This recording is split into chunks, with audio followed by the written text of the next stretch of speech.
Assalamualaikum warahmatullahi wabarakatuh dan salam sejahtera. Jadi kita berjumpa lagi dalam video tutorial Akta Keselamatan dan Kesihatan Pekerjaan, yang mana kita akan membincangkan topik yang kelima, iaitu keselamatan api kebakaran, fire safety. Okey. Dalam Akta Keselamatan dan Kesihatan Pekerjaan juga menitik beratkan tentang keselamatan api ataupun fire safety. Ini kerana bila kita sebut api, ianya sinonim dengan kebakaran. Kebakaran pula komponen dia adalah api. So kebakaran ni di mana-mana pun mempunyai risiko. Boleh berlakunya suatu perkara yang melibatkan dengan api, iaitu api kebakaran. Jadi risikonya ada di mana-mana. Apatah lagi ianya boleh berlaku di tempat kerja. Jadi kita pergi lebih lanjut, apa yang ada dalam keselamatan api kebakaran ini. Apabila kita sebut tentang api ataupun kebakaran, ianya mempunyai risiko ataupun bahaya. Oleh sebab itu, OSHA telah mengadakan sistem keselamatan kebakaran ataupun keselamatan api kebakaran, yang mana ianya adalah salah satu pelan kesediaan kecemasan yang paling biasa dilaksanakan. Sebab apa biasa? Memang kita perhatikan di mana-mana juga sering berlaku kebakaran. Bukan hanya di tempat kerja, malah boleh berlaku di mana-mana. Termasuk rumah kita sendiri.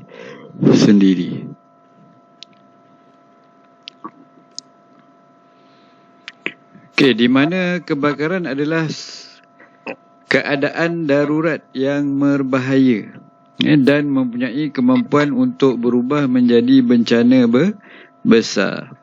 Kita biasa dengar api ni apabila kecil ianya menjadi kawan, tetapi apabila ianya besar menjadilah lawan.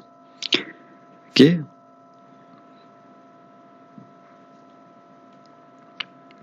So kebakaran ni dia boleh merosakkan, boleh menghancurkan, boleh menyebabkan kematian kepada manusia. Oleh sebab itu keselamatan kebakaran ni amat penting. Jadi kita lihat definisi bagi api.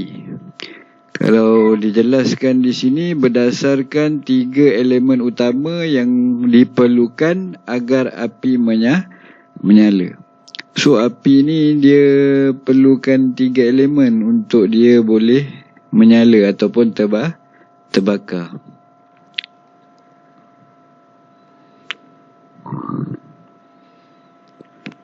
Jadi definisi di sini kita boleh lihat, iaitu sebagai satu tindak balas kimia, kerana disebabkan pengoksidaan yang cepat atau pembakaran bahan bakar.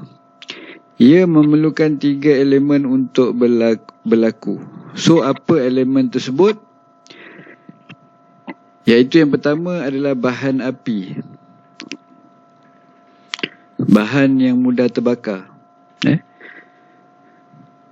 Contohnya seperti petrol, metanol, kertas atau kayu dan sebagainya. Dan banyak lagi bahan-bahan api yang mudah terbakar ni.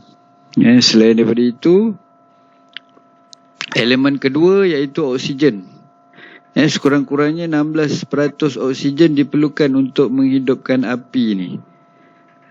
Sebelum ni kita tahu dalam sains, api tu boleh wujud ataupun menyala apabila ada oksigen. Seterusnya, elemen yang ketiga adalah haba. Haba ni adalah sejenis tenaga yang diperlukan untuk meningkatkan suhu bahan bakar ke titik penyalaan. So faktor haba, suhu juga memainkan peranan untuk api tu menyala. Semakin tinggi suhu di suatu tempat tu, boleh risiko untuk terbakar tinggi. Di sini kita lihat model segitiga api yang mana asas bagi penyalaan api itu sendiri, yang berdasarkan 3 elemen yang kita sebutkan tadi. Ini model segitiganya, yang mana elemen pertama yang antara yang utama adalah oksigen, sumber oksigen. Jadi bukan saja manusia yang memerlukan oksigen, malah api juga memerlukan oksigen. Oleh sebab itu, kita dengan api ni kita tak boleh lari, saling terkait. Sebab apa?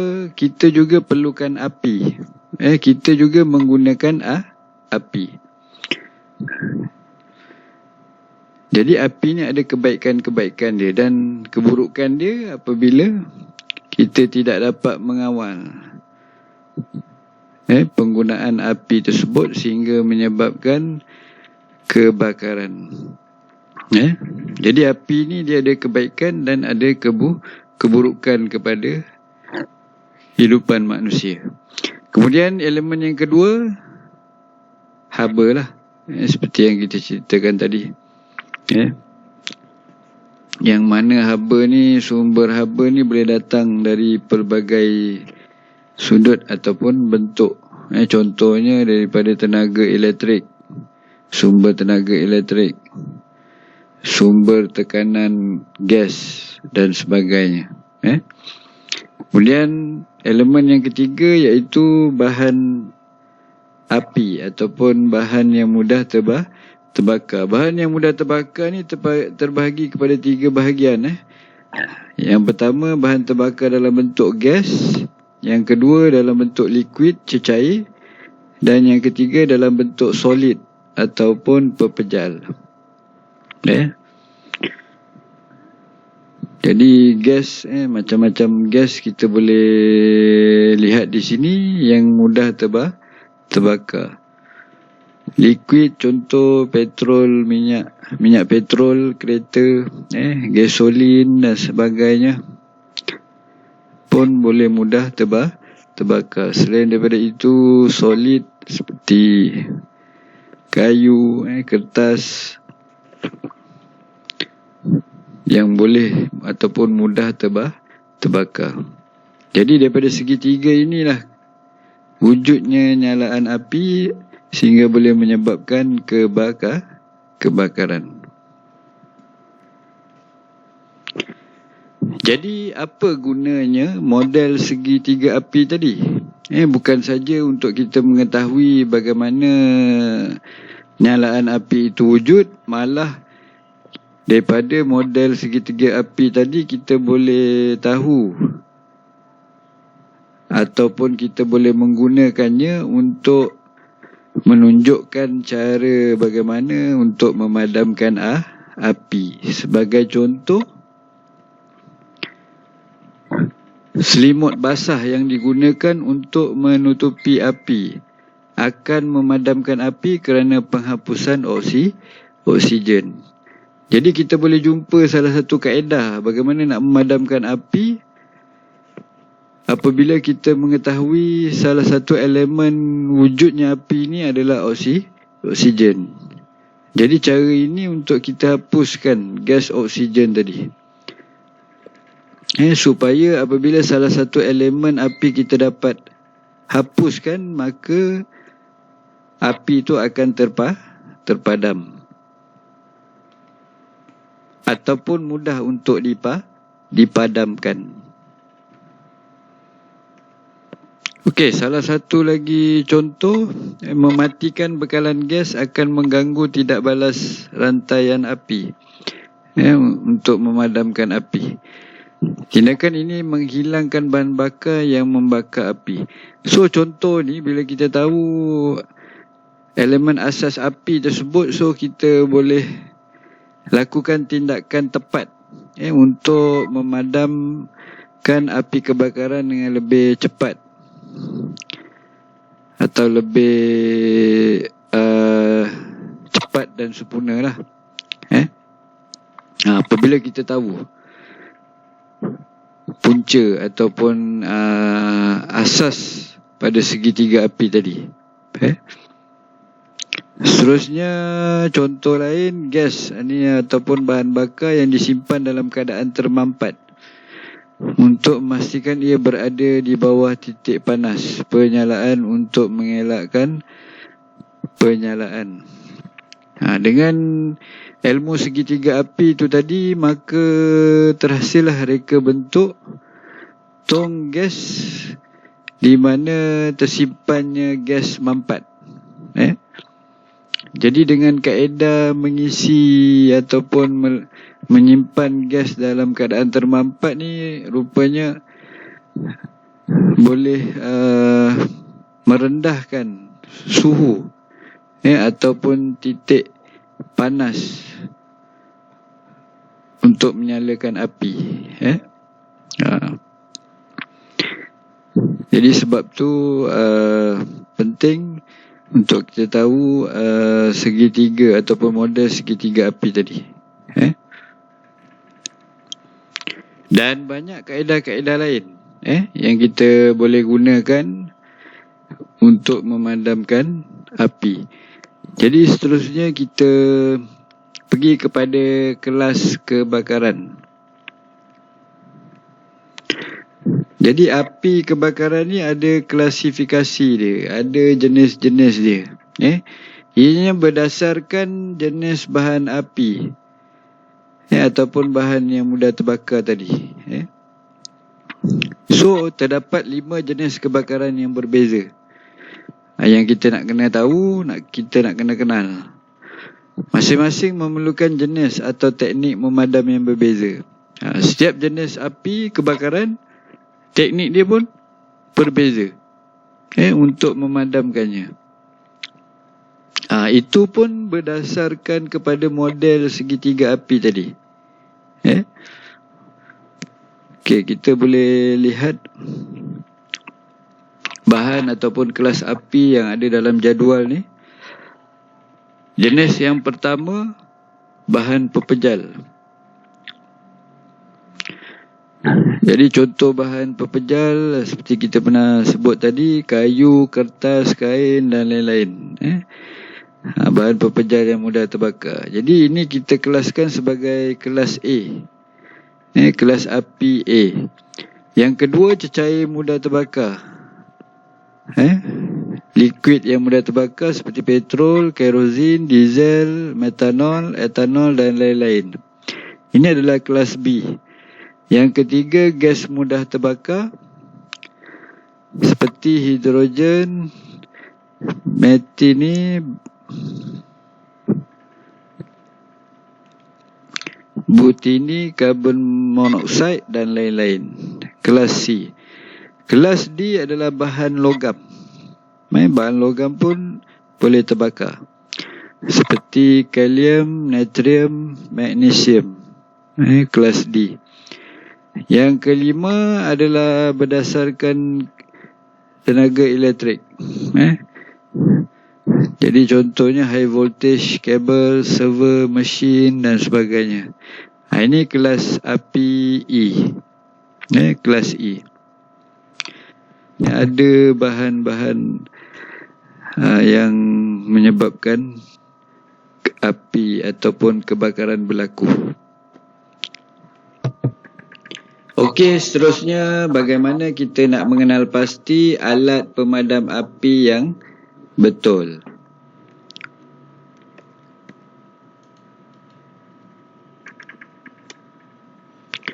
Okey, semua penilaian ada ditunjukkan pada permukaan badan alat pemadam api. Daripada situ kita boleh mengenal pasti alat pemadam api mana yang sesuai untuk kita gunakan dalam situasi api kebakaran ataupun tempat kerja yang berlaku kebakaran, di mana alat pemadam api ini ditandai dengan pelbagai penilaian seperti A, B, BC dan ABC, yang mana ini adalah kelas-kelas yang telah ditetapkan mengikut jenis kebakaran yang berpunca daripada bahan-bahan yang mudah terbakar yang telah dikelaskan. Jadi setiap alat pemadam api ni biasanya mampu memadamkan lebih dari satu kelas api. Jadi ianya juga bergantung pada kawasan tempat kerja kita, di mana kawasan yang berbeza mempunyai kod jenis kebakaran mereka sendiri. Okey. Jadi kita perlu tahu di sini ada ditunjukkan contoh alat pemadam api yang ada mengikut jenis-jenis kelas-kelas api. Jadi pada setiap badan alat pemadam api ni kita boleh dapatkan maklumat ataupun penilaian yang ada pada alat pemadam api tersebut, sama ada jenis karbon dioksida, jenis foam, powder ataupun water.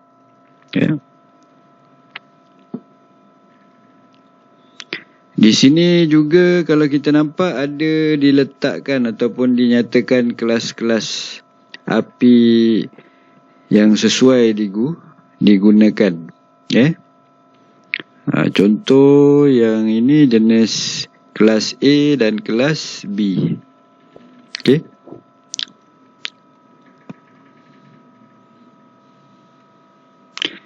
Jadi kita perlu ingat, sebelum kita nak gunakan sesebuah alat pemadam api tu, kita kena periksa dahulu. Cek dahulu jenis alat pemadam api tersebut. Mengikut kesesuaian kebakaran yang berlaku di tempat tersebut lah. Okey.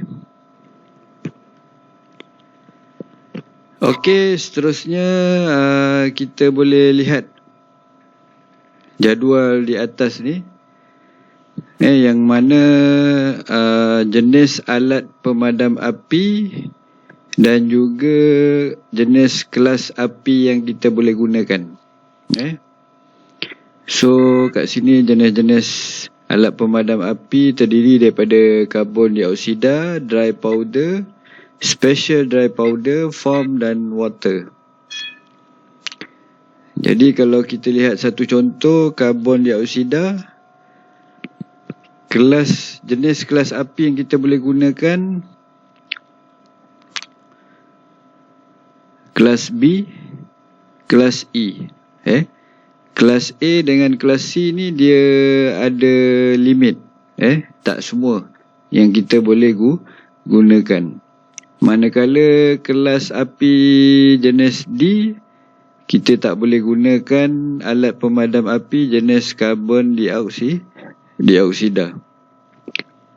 So macam mana kita nak tahu apa yang kita telah lihat tadilah. Kita dah tahu jenis-jenis kelas api yang ada, apa bahan-bahan yang mudah terbakar daripada kelas tersebut. Jadi dengan menggunakan model segitiga api tersebut, kita dapat hasilkan jadual penggunaan. Jenis, sama ada jenis alat pemadam api yang sesuai dan juga kelas api yang sesuai. Kalau kita tak tahu mengenai ataupun kita tak dapat teori model segitiga api yang kita tahu tadi, maka kita tak akan dapat jadual. Kita tidak dapat membentuk jadual jenis alat pemadam api ni. So dari sini kita boleh tahu kegunaan-kegunaan jenis alat pemadam api yang sesuai. Jadi barulah tindakan kita memadam api tu akan lebih lancar. Dengan ada jadual ni dapat membantu kita supaya kita gunakan alat pemadam api yang betul lah untuk memadamkan api. Kalau tidak, bila berlaku suatu kebakaran, kita tidak menggunakan jenis alat pemadam api yang betul, jadi mungkin sukar untuk kita nak memadamkan api. Kita takuti api, semakin kita sembuh alat pemadam api tersebut, tapi api semakin marak. Api semakin besar. Ini disebabkan jenis alat pemadam api yang tidak sesuai. Okey, kita lihat pula butiran jenis alat pemadam api yang ada di bawah ni. Yang pertama, jenis air ataupun buih. Jadi jenis ini ia memadamkan api dengan menghilangkan unsur panas segitiga api. Ejen-ejen ini akan memisahkan unsur oksigen dalam masa yang sama.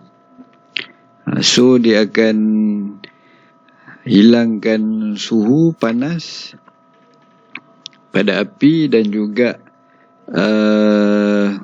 memisahkan unsur oksigen. Jadi suhu ataupun haba dan juga oksigen merupakan unsur utama ataupun elemen utama dalam penyalaan api. Selain daripada itu, alat pemadam jenis air hanya digunakan untuk api kelas A. Manakala untuk buih, alat pemadam jenis buih boleh digunakan pada kelas A dan juga B sahaja. Ini penggunaan lah. Kelas A, kelas B. So kita boleh lihat kelas api A dan juga B ni adalah kelas yang mana. Okey, di sini kita lihat balik. Kelas A dan kelas B. Kelas A adalah berpunca kebakaran yang berpunca daripada bahan pepejal. Seperti kayu, kertas, kain dan lain-lain. Manakala kelas B adalah kebakaran yang berpunca daripada liquid ataupun cecair yang mudah terbakar seperti petrol dan lain-lain. Jadi untuk ini kita boleh lihat balik pada butiran tadi. Bermakna kita boleh gunakan jenis alat pemadam api jenis air dan buih untuk kelas A dan B. Seterusnya kita lihat jenis special dry powder, sebut kering. Jadi jenis ini dia akan memisahkan bahan bakar dari unsur oksigen atau dengan melepaskan unsur panas segitiga api. Kemudian digunakan untuk kebakaran kelas D sahaja. Jadi untuk sebut kering, kalau kita gunakan, ia mesti untuk kelas api D. Kelas api D. Yang mana sebut kering tersebut akan memisahkan bahan bakar dari unsur oksigen dan juga unsur panas. Dia lebih kurang sama macam mana jenis air dan buih. Jadi kat sini kita boleh lihat bagaimana bahan jenis alat pemadam api itu berfungsi untuk memadamkan api kebakaran. Okey. Seterusnya kita lihat jenis kabus air ataupun water mist. Ini dia akan menghilangkan unsur panas dari api. Okey. Kemudian terutama digunakan untuk kebakaran kelas A, walaupun selamat digunakan pada kebakaran kelas E juga. Jadi untuk jenis alat pemadam jenis ini kita boleh gunakan untuk kelas A dan juga kelas E. Kelas E ni pun hanya apabila kita telah offkan bekalan elektrik. Sebab dia menggunakan unsur ataupun jenis air. Jadi untuk jenis air ni sebenarnya tak berpesuai dengan arus elektrik. Tetapi kita tetap boleh gunakan, tetapi kita mesti pastikan bekalan elektrik telah diputuskan daripada tempat kebakaran. Seterusnya jenis karbon dioksida. Ianya menghilangkan unsur oksigen dan haba segitiga api. Okey, kalau kita lihat daripada tadi banyak unsur oksigen dengan haba. Elemen oksigen dengan haba ni banyak dihapuskan ataupun dihilangkan ataupun diputuskan rantaian dia.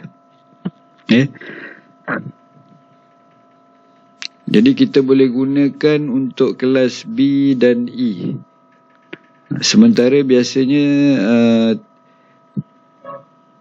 untuk kelas A dia kurang berkesan. Maksudnya dia masih terhad lah. Kita boleh cuba gunakan karbon dioksida untuk kelas A ni, tetapi dia masih dalam keadaan terhad. Kalau kita gunakan tak berjaya padam, kita kena gunakan jenis yang lain. Jenis alat pemadam api yang lain. Okey, seterusnya bahan kimia kering ataupun dry chemical ataupun dry powder. Jadi bagaimana dia memadamkan, iaitu dengan mengganggu tindak balas kimia segitiga api. Bahan kimia kering biasa hanya untuk kebakaran kelas B, C dan E. Jadi ini kegunaan dia. Di sini ada dinyatakan kelas A juga, A, B, C dan E. Tetapi masih dalam keadaan terhad. Kita boleh cubalah. Kalau tak boleh, kita kena gunakan jenis alat pemadam api yang lain. Okey. Jadi ini sedikit butiran bagaimana kita nak memilih jenis alat pemadam api yang ada untuk satu-satu kebakaran. Jadi sebenarnya kita kena lihat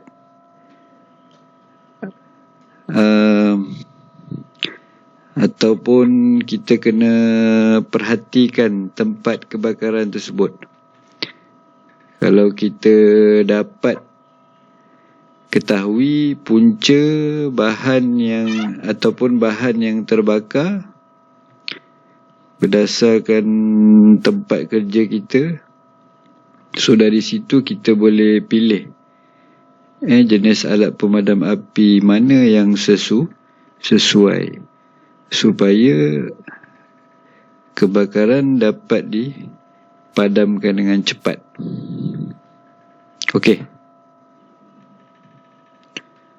Okey, kemudian kita lihat pula bagaimana kita nak menggunakan alat pemadam api.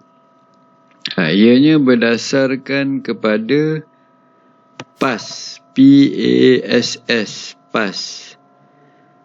Yang mana P adalah terdiri daripada pull.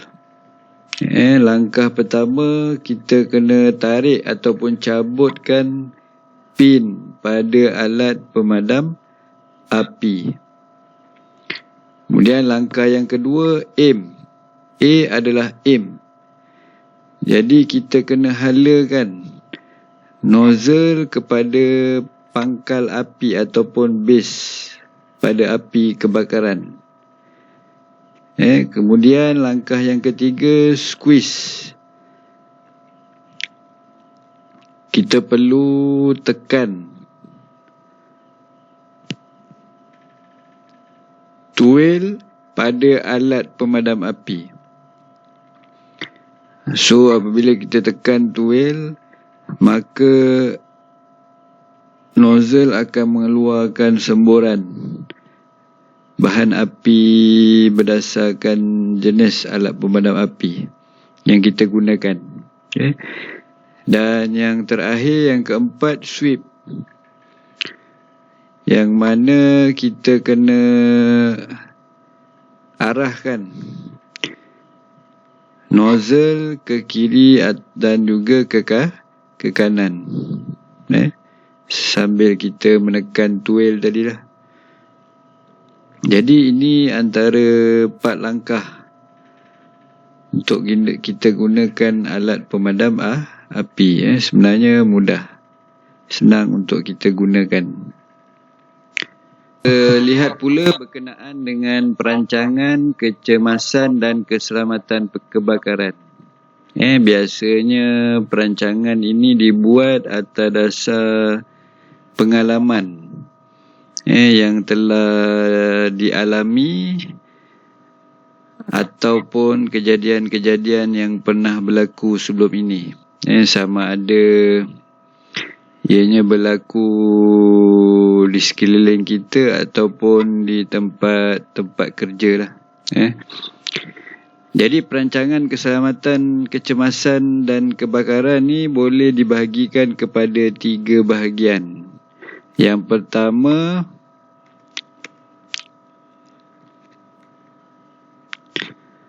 adalah kesediaan kecemasan dalam keselamatan kebakaran.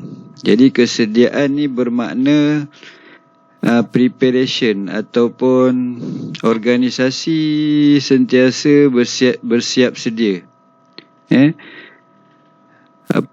Apabila berlaku sebarang kemungkinan, sama ada dalam bentuk kecemasan ataupun kebakaran. Yang kedua adalah kaedah kawalan kebakaran. Jadi bagaimana setiap organisasi ataupun di suatu tempat kerja menyediakan kaedah-kaedah ataupun tindakan dalam mengawal kebakaran apabila berlaku. Dan yang ketiga adalah kaedah pelindungan kebakaran, mitigasi ataupun pencegahan. Dalam setiap organisasi juga perlu ada kaedah bagaimana untuk melindungi ataupun mencegah daripada berlaku kebakaran.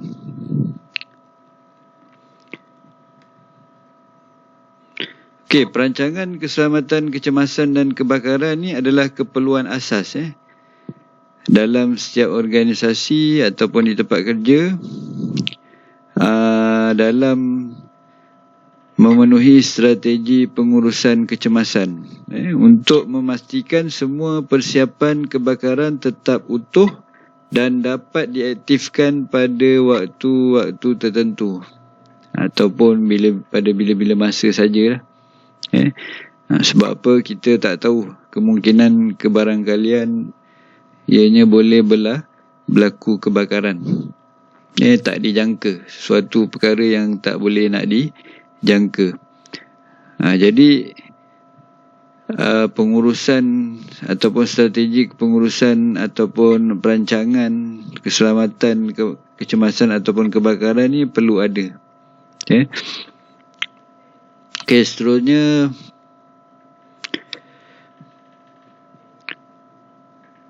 strategi pengurusan keselamatan kebakaran. Dalam sesebuah ataupun setiap organisasi, setiap bahagian dan unit mempunyai peranan masing-masing untuk memastikan kejayaan strategi pengurusan keselamatan kebakaran. Sebelum ini kita ada belajar tentang sistem pengurusan dalam keselamatan, termasuk jugalah keselamatan kebakaran ni. Kalau kita lihat di bawah ni ada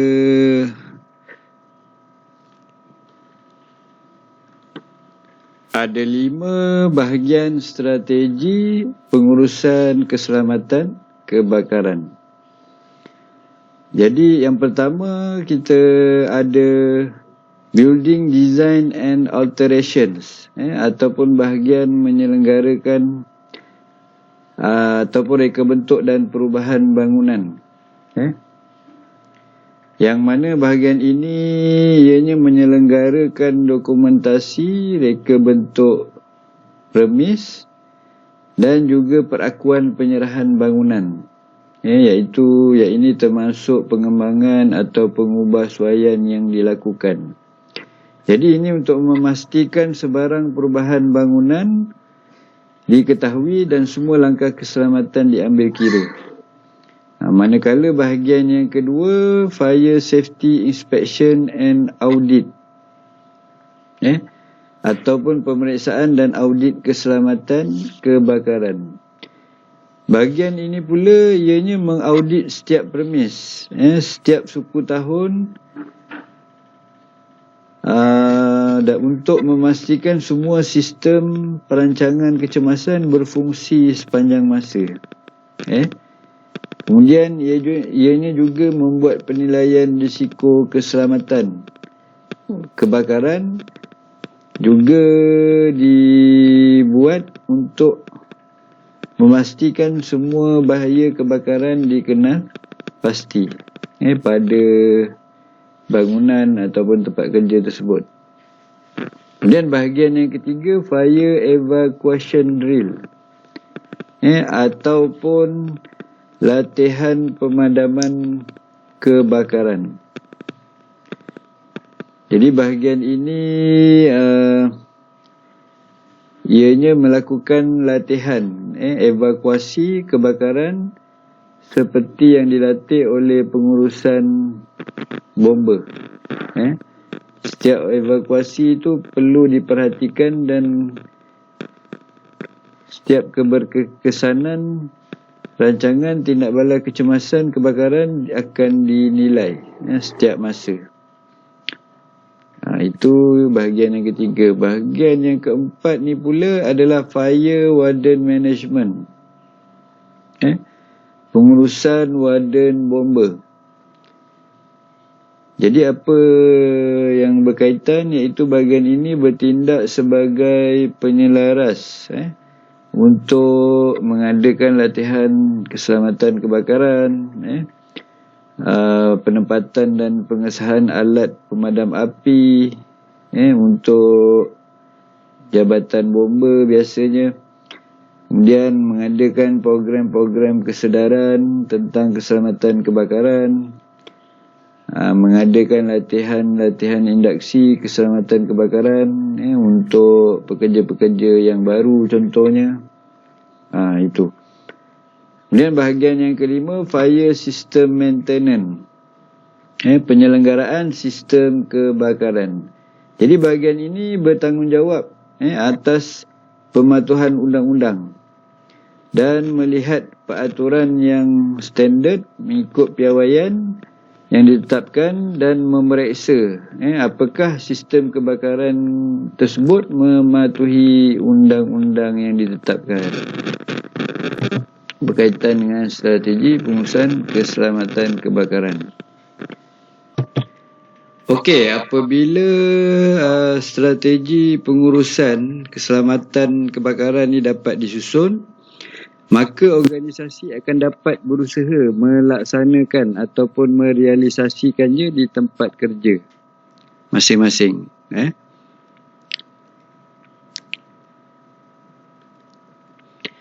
Kemudian bagi menerapkan lagi usaha organisasi itu, rancangan latihan kecemasan dan latihan kebakaran harus dilaksanakan setiap tahun.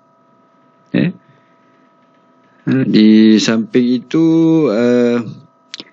pihak organisasi juga perlu melaksanakan audit serta penambahbaikan yang berterusan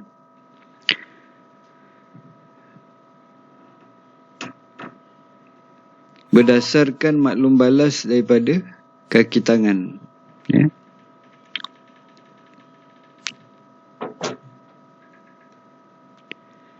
Dengan adanya strategi pengurusan keselamatan ini, ia dapat merancakkan lagi usaha-usaha serta dapat menerapkan budaya keselamatan di kalangan ahli dan juga pekerja-pekerja di organisasi tersebut.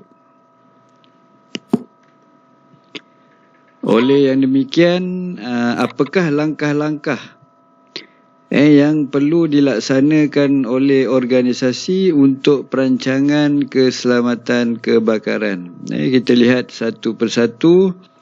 Langkah pertama, membangun pernyataan bertulis. Jadi apa yang dimaksudkan membangun pernyataan bertulis ini adalah pernyataan ini adalah polisi. Ianya berkaitan polisi yang ditulis untuk memastikan komitmen dari sama ada ketua, pegawai eksekutif ataupun pengarah urusan sebuah syarikat ataupun organisasi. Jadi ini langkah pertama. Perlu ada polisi. Polisi ini pun penting. Ianya telah ditetapkan oleh OSHA itu sendiri. Kemudian langkah yang kedua, membentuk jawatan kuasa pasukan keselamatan kebakaran. Untuk pengurusan yang baik, pihak organisasi perlu membentuk jawatan kuasa, perlu membentuk tim keselamatan kebakaran yang mana pasukan tersebut adalah untuk mewujudkan jawatan kuasa kecil untuk menjalankan strategi perancangan kecemasan dan juga keselamatan. Dengan adanya jawatan-jawatan kuasa yang atas dan juga yang bawah, yang sama ada yang besar ataupun yang kecil, ianya bertujuan untuk memastikan pada setiap departmen ataupun bahagian melaksanakan apa jua strategi ataupun perancangan untuk keselamatan tempat tersebut ataupun bahagian, yang mana setiap bahagian ada kerja-kerjanya, ada risiko-risiko yang boleh berlaku kebakaran. Maknanya di sini kita nak setiap strategi ataupun perancangan keselamatan kebakaran ni terlaksana sampai ke akar umbi. Tak ada yang terkecuali. Itu sebabnya pentingnya jawatan kuasa untuk membentuk jawatan kuasa. Manakala langkah yang ketiga pula iaitu menilai semua bahaya ataupun risiko-risiko yang terkait dengan kebakaran seperti bahan yang mudah terbakar ataupun prosedur reka bentuk bangunan dan sebagainya. Ini sangat penting. Kita kena nilai dahulu bahaya-bahaya kebakaran yang kemungkinan boleh berlaku di tempat kerja tersebut. Jadi apa yang kita perlu buat iaitu kita perlu menilai, membuat penilaian untuk menentukan apakah rancangan pencegahan kebakaran dan juga prosedur kawalan yang diperlukan di tempat kerja tersebut. Selain daripada itu, kebanyakannya syarikat-syarikat mereka menggabungkan pengenalan bahaya ataupun mereka mengembangkan pengenalan tentang bahaya kebakaran ni dengan program-program persediaan, program siap siaga dan juga rancangan tindak balas. Rancangan tindak balas ni, apa yang perlu kita buat ataupun apa tindakan jika berlaku sebarang bentuk kebakaran.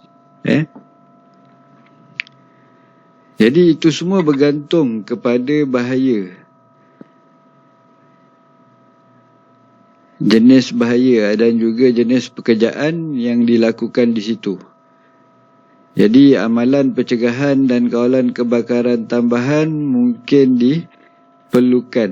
Itu bergantung kepada risiko-risiko ataupun bahaya kebakaran yang boleh berlaku berdasarkan pekerjaan, jenis pekerjaan yang dilakukan. Jadi ini langkah yang ketiga. Kita lihat pula langkah yang keempat iaitu mengenal pasti kawalan bahaya kebakaran dari segi prosedur, sistem aktif maupun sistem pasif. Menggunakan perkara-perkara berikut seperti menentukan jenis bahaya dan kelas kebakaran yang mungkin berlaku. Selepas itu kita juga perlu memastikan penggunaan alat pemadam api yang betul. Maksudnya kita kena pastikan untuk menggunakan alat pemadam hanya pada jenis kebakaran yang telah dirancang ataupun ditetapkan untuk memadamkan api.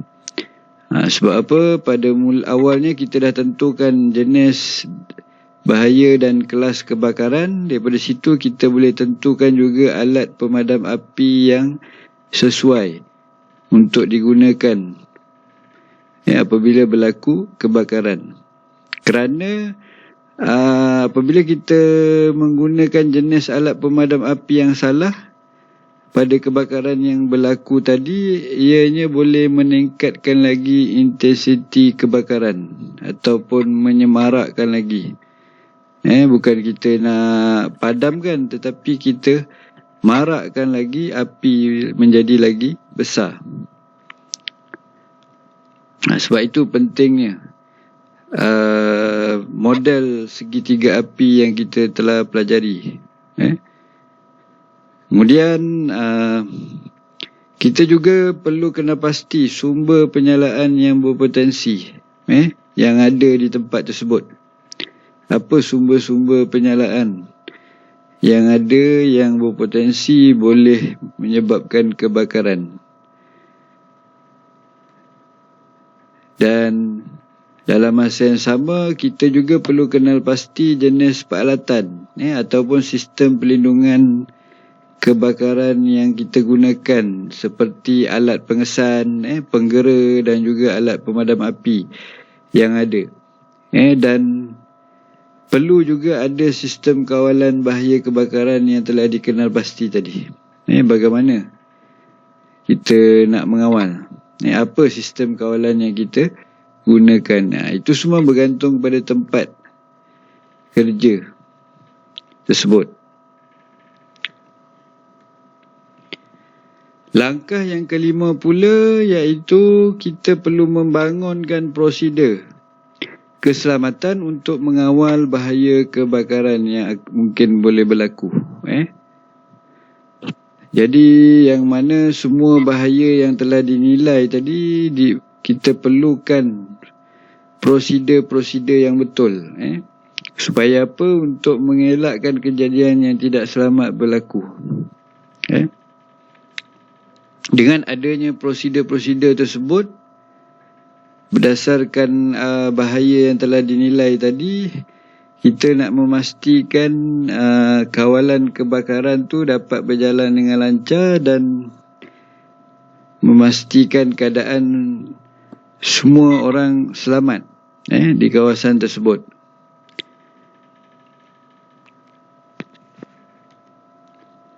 Seterusnya, langkah yang keenam, membangun rancangan laluan keluar dan pemindahan kecemasan kebakaran. Ini biasa langkah perancangan yang perlu diambil, iaitu berkenaan dengan pemindahan kecemasan dan juga penggunaan alat pemadam api. Jadi biasanya di sesebuah bengkel ataupun mana-mana tempat kerja, kilang atau sebagainya, biasa kita akan nampak kawasan laluan yang ditanda, laluan keluar, ataupun terdapatnya arahan-arahan ataupun signboard menyatakan laluan keluar. Sebab ini sangat penting apabila berlaku kecemasan, kebakaran dan sebagainya.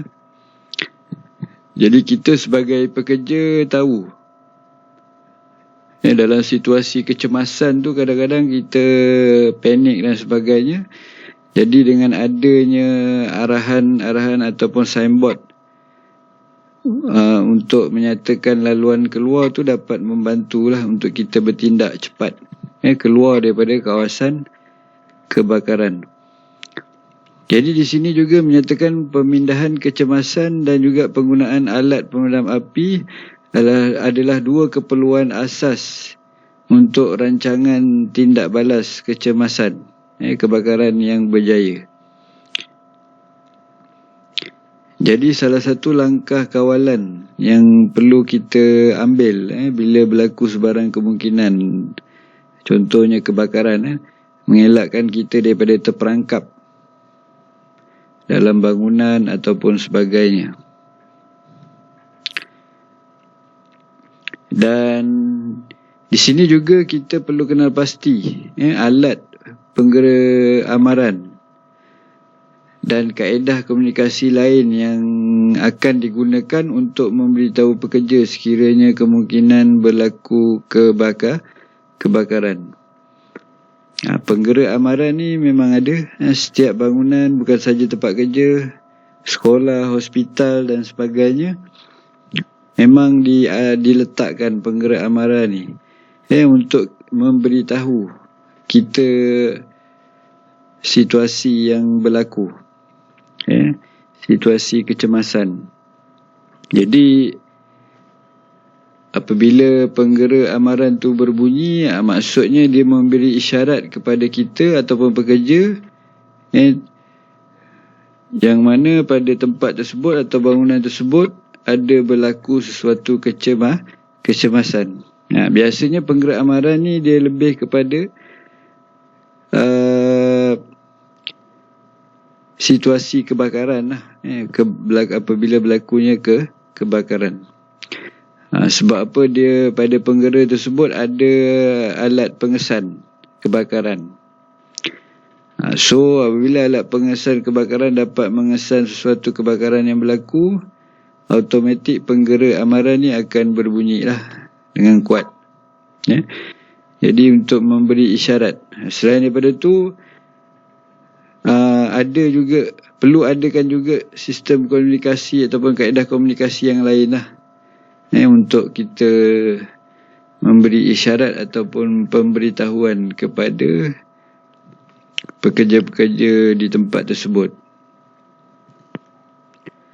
Selain itu, kita boleh lihat beberapa perkara yang ada dalam langkah ke-6 ini. Yang mana yang pertamanya kita perlu keluarkan semua pekerja ataupun orang yang ada dalam bangunan yang mengalami kecemasan tadi, ataupun mengalami kebakaran. Sebab apa? Apabila kita masih berada dalam bangunan contohnya yang berlaku kebakaran, ianya adalah situasi tidak selamat ataupun situasi bahaya lah. Sebab itu di satu-satu kawasan tempat kerja ada disediakan tempat berkumpul lah.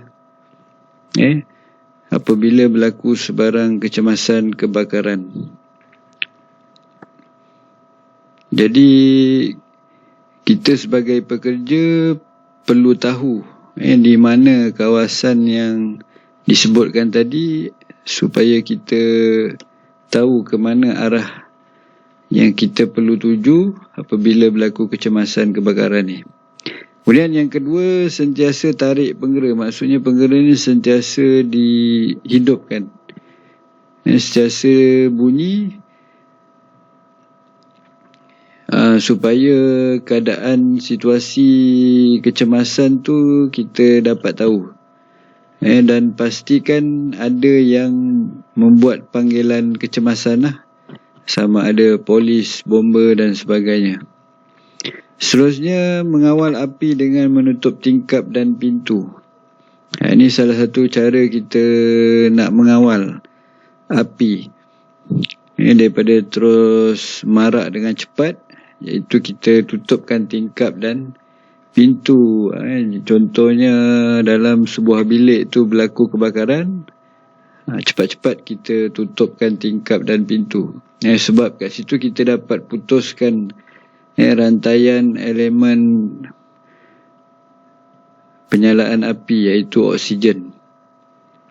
Dan seterusnya, padamkan api hanya jika anda terlatih dan yakin.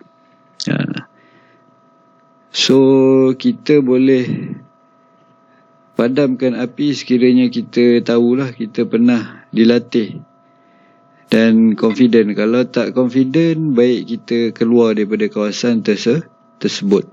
Sebab apa? Ianya boleh membahayakan diri kita.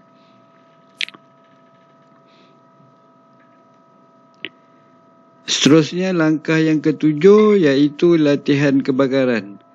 So, setiap organisasi perlu adakan latihan kebakaran ni pada setiap tahun. Setiap masa lah. Lagi kerap, lagi bagus. Dan juga kita pada latihan kebakaran ni kita perlu membangunkan ataupun menyediakan dan mendokumentasikan latihan kebakaran ni untuk semua pekerja.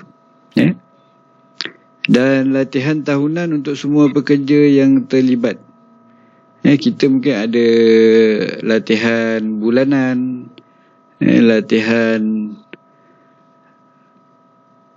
setengah tahun dan sebagainya. Jadi ianya melibatkan semua pekerja, tak terkecuali.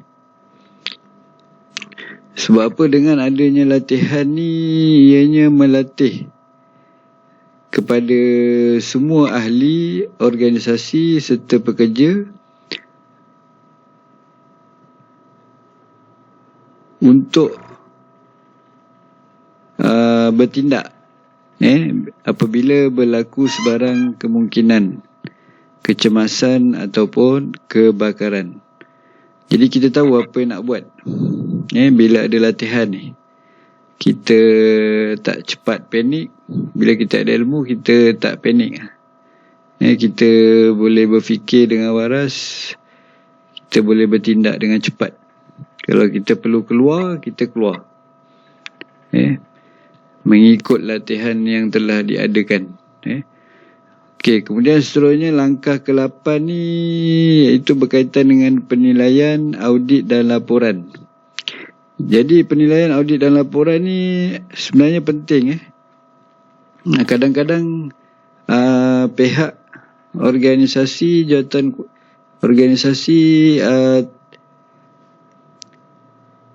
meremehkan perkara ni. Sebab itu kita perlu wujudkan jawatan kuasa untuk melaksanakan langkah yang ke-8 ni tadi. Keberkesanan program ini dalam mencegah bahaya, kecederaan dan penyakit di tempat kerja harus dinilai. Sekurang-kurangnya setiap tahun dengan tindakan yang sesuai diambil untuk mengatasi kekurangan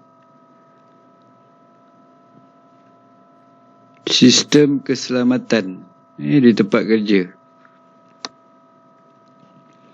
Jadi dengan adanya audit dalaman ataupun penilaian ini di setiap organisasi dapat menambah baik, sama ada dari segi prosedur, sistem kawalan, kebakaran dan sebagainya. Sebab apa? Walaupun pada tahun tersebut tak pernah berlaku kecemasan ataupun kebakaran, langkah ke-8 ni perlu dibuat oleh setiap jawatan kuasa, supaya organisasi tersebut dapat memberi jaminan tempat kerja yang selamat dari semasa ke semasa. Dan selain daripada itu, memang tujuannya untuk kita mencegahlah daripada berlaku. Maka telah selesai 8 langkah